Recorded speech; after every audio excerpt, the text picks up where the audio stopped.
Hi, everyone. Rosie here with Calle Ocho News, reporting from the Palace Studios with a very special artist we all recognize. His name is Romero Britto, and we're going to be talking about a couple of exciting things that have happened recently with him, like the new store in Dolphin Mall, the new store in Orlando, the Britto Doc that was just launched on Amazon Prime and Apple iTunes. I mean, the list is endless, but we're going to get into the philanthropy that he's involved in, his global recognition, and the innovative collaborations that have taken place. So, with that being said, I'm going to get right into it. Hi, Romero. Hi, hello, how are you? Thank you so much for taking the time to be here with me today. Of course, I mean, you definitely so welcome in here at the studio, at the Palace. Anytime you want to come and visit, interview me, we can always coordinate that. I see how involved you are in the community and how open you are to everyone that approaches you and everything. And I think it's very refreshing to see artists such as yourself being very real and normal and down to earth with the community. And we really appreciate that. No, I mean, of course, I mean, that life is so short. Why we would make complicated? It should be easy and fun. That's what we're here for.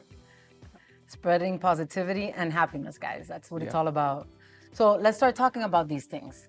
In May, you opened up your 14th store. In August, you opened up your 15th store. Yes. How do you feel about all these stores that you're opening up? This is so exciting. I mean, I'm so happy that we are reaching out so many more people because so many people want to, collect my art, to get my collectibles or buy a print or a mixed media on an original.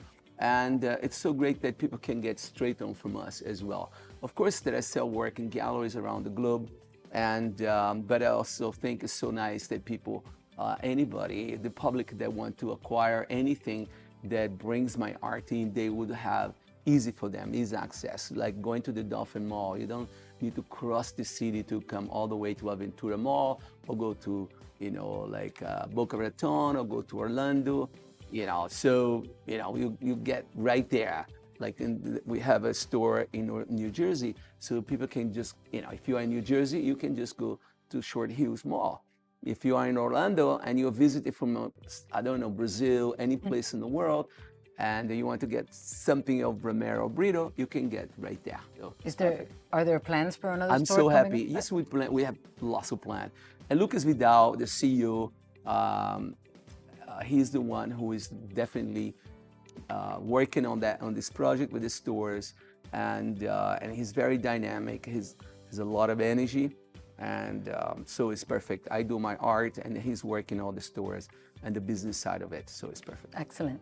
Well, another topic I want to talk to you about is this beautiful warehouse that we're sitting in that's 58,000 square feet in the Miami Little River neighborhood. It now houses U.S. headquarters studio, believed to be the world's largest single artist workspace, where you actually give people hands-on experience as to you creating these beautiful pieces. Yeah, this place is actually 60,000 square feet. 60,000. So I just want to correct that. But yes, it's really amazing. I'm blown away that I have a studio this big. My last one was gigantic, but this is like even more. And we realized after a few months we're running out of space because for storages, especially with the opening of the stores, so we are running out of spaces. As you can see, there's boxes around here because there's no more place to put anything.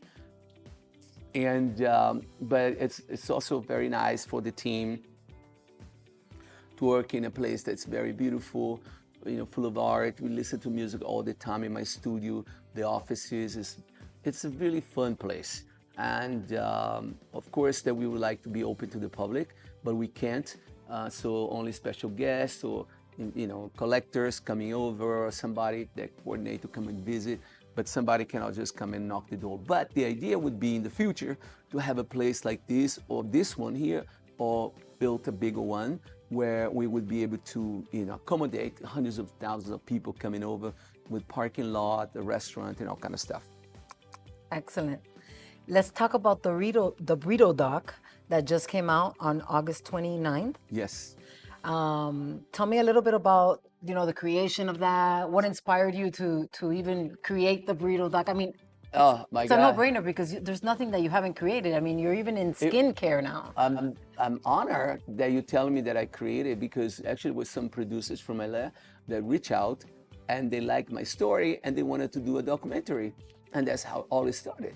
And then I spoke to Lucas, and then we say, okay, we can meet with them and we can let them do the documentary. So those producers, they did the documentary. I really liked very much. It was very emotional because there were so many things that I was talking about my past, growing up, which I never really talk about. I'm always about the present, and then working on things for the future. I don't keep dragging myself from the past. I don't forget, but I don't keep thinking every day.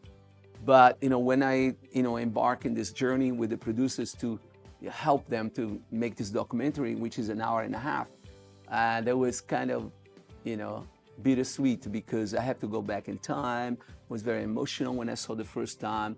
They showed to me first piece in LA, and I was in tears. It was like very emotional. I'm very grateful for them to do that. And I'm very grateful for so many people that are supporters of my work. They agree and to be part of it, telling the story, pieces and bits and pieces. Of course, you cannot tell the story of 40 something years of me doing art. Since I was a kid, I loved art. You cannot tell a story in an hour and a half. 90 minutes. Someone can have a glimpse, because a lot of people know about my work, but I think a lot of this thing that was discussed and was told, is spoken about in the documentary, some people did not know. So very grateful for friends like and supporter collectors like Marc Anthony and Andrea Bocelli, Veronica, Arnold Schwarzenegger, Dolce Gabbana, and so many more people, Martha Stewart, and They were involved in Lucas the... Vidal. Yeah. Wow. My son now is living in Tokyo. He just moved to Tokyo a week ago. He's super happy. He worked in a company, Sega. He was there talking about growing up, having a father as an artist, talking about his mom and all that stuff. So